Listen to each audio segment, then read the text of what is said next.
November 10th is right around the corner, and the final season of Paramount's epic western Yellowstone couldn't come soon enough. Season 5's second half, which doubles as the finale, will feature 6 new episodes that close off the series once and for all. That is, if Taylor Sheridan doesn't go through with his plans for a 6th season. Guess we'll have to wait and see on that one. But on the topic of expecting the unexpected, did you know that the final season is being filmed in, get this, Texas? Now, fans know that there actually is a real-life Yellowstone ranch in Montana.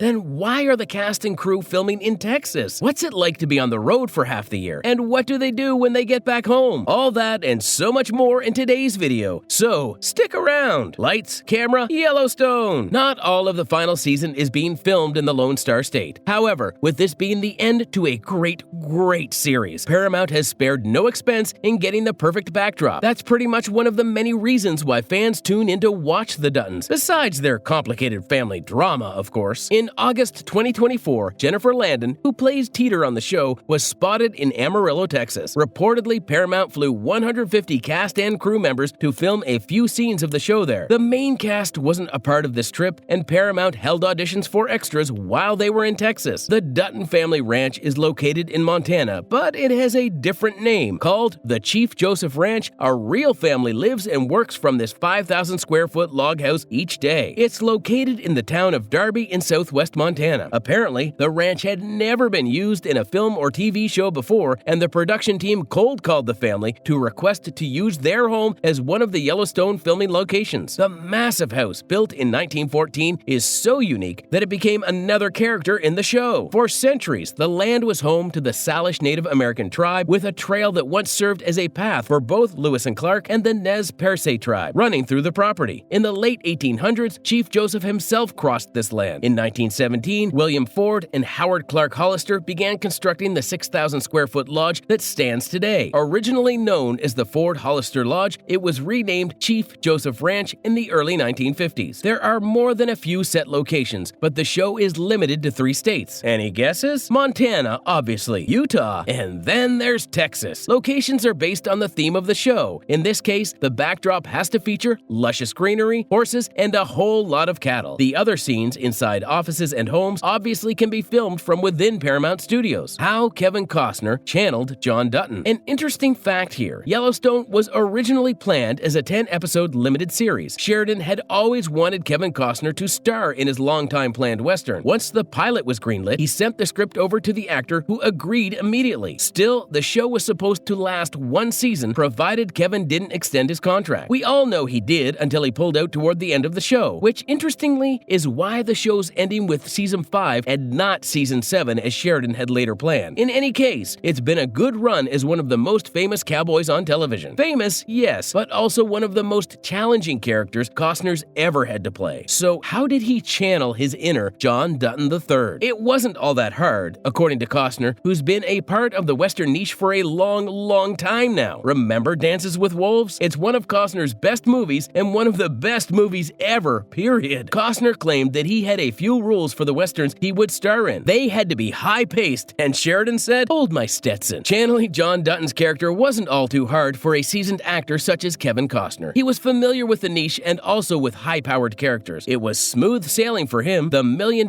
he'd get every episode also made the job a whole lot easier. Kevin Costner continued his love for westerns long after he left Paramount Studio with a western film franchise of his own, Horizon. To answer your question, no, this isn't a ripoff of Sheridan's Yellowstone. Horizon is set in the Civil War era and follows a completely different timeline altogether. Wes Bentley can't wait for Yellowstone to end. American Beauty, Interstellar, Ghost Rider, and the list of successful films Wes Bentley's been a part of could go on and on forever. Yet arguably, a leading role in Yellowstone is really what put him on the map. Wes plays a character that's almost as complex as John Dutton III. Some fans would argue playing the neglected child of a cold and emotional father, a sister who hates him, and a brother who doesn't really care about his existence is a lot more complicated than playing the family's patriarch. And one of those people would be Wes Bentley himself, although not in those words. When it came to talking about the final season of the show that's given him so much, Wes claimed it was bittersweet. He was upset over the show ending, sure, but also sort of happy. Not only did he believe it was about time to wrap things up, but also because playing Jamie Dutton was very mentally taxing. Wes claimed that he'd spent 6 months out of the year getting into character and then another 6 months getting out of it. Fair enough, playing Jamie cannot be easy, and we applaud Wes for taking on that role, and crushing it, of course. Kelly Reilly traveled oceans to play Yellowstone. Did you know Kelly Reilly's British? Fans who've heard her speak in interviews have had to do a double take whenever she holds the mic. That's right, the fiery Beth Dutton is played by the real-life reserved actress Kelly Reilly, who, by the way, has been part of several major franchises before landing Yellowstone, most notably Pride and Prejudice. Playing the role of John's wild storm of a daughter, Beth could be something a tad unconventional for the actress. However, she's taken the role on like a champ. You'd almost think that Sheridan wrote the character exclusively for her. Reilly instinctively connected with Beth's intense complexity. Describing her reaction to the role, Reilly explains that her understanding of Beth was not intellectual, but deeply visceral. She resonated with the stormy, multifaceted essence Sheridan wrote into Beth, feeling drawn to the raw authenticity and power of the character. Kelly Reilly approached playing Beth Dutton on Yellowstone by stepping far outside her own introverted nature, embracing Beth's fierce, outspoken qualities. To fully embody this complex character, Reilly isolated herself from her fellow cast members early on, even avoiding interactions that might reveal her British accent, so everyone could more easily see her as the brash, American Beth. This immersion helped her channel Beth's confidence and raw strength, traits she found rewarding to explore both on screen and within herself. While Beth can be harsh and aggressive, Reilly ensures she remains multidimensional by connecting her strength to deep-seated trauma, particularly the loss of her mother. This history adds vulnerability, explaining her fierce loyalty to her family and their ranch. Beth's intense personality has resonated with fans, especially women who appreciate her self-assuredness, though Reilly is clear that Beth isn't meant to be a flawless role model, but rather a wild storm who acts unapologetically. American Sniper helped Luke Grimes get a role on Yellowstone. The character of Casey Dutton, a former Navy SEAL, grappling with his identity and loyalties, shares parallels with Mark Lee, not just in the profession, but in the depth of their internal conflicts. That's pretty much how Luke Grimes got the role of Casey on Yellowstone. Sheridan saw him in American Sniper and was so thoroughly impressed with his performance that he signed on Luke immediately. Meanwhile, Luke claims that the credit should actually go to Clint Eastwood, who directed American Sniper, claiming that Sheridan was such a huge fan, he had to have someone on his team whom Eastwood trusted too. That just happened to be Luke. Yellowstone came at a great time for him too, by the way. Luke had just quit his lead role on True Blood following creative disputes. Allegedly, he wanted to play a character who was a bit more like Mark. It's like Casey was begging Luke to play him. Are you excited for the finale? We sure are. Let us know your favorite Yellowstone moments in the comments, and we'll see you back soon with another video.